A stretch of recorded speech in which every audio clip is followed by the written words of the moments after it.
important for us moms to still feel beautiful inside and out. Kasi syempre, ako kasi personally, when I gave birth, I really did gain a lot of weight. And pag tumitingin ako sa mirror, honestly, hindi ko makita yung sarili ko nun. And so it was talagang naapektuhan yung confidence ko nun. So I think it's important for moms like me na magkaroon ng confidence, ma-regain nila yung confidence nila ulit.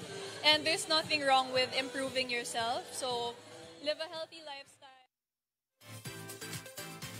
Pero, natural naman yung pagka-nanganak, taba-taba. Di ba ikaw din, sa Pepe, nanganak ka, taba-taba. Hindi naman ako tumaba.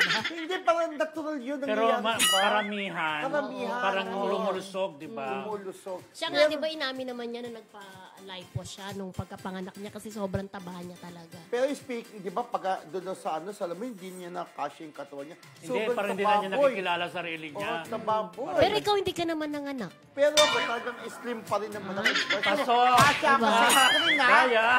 Diba? Kasya ako sa screen. Hindi kagaya ni Janelle, hindi niya Pero, ako kilala ko yung sarili ko. Grabe, punong-puno ng confidence, ha? Dapat ko, gano'n sabi rin. Pati beautiful, no? Oo.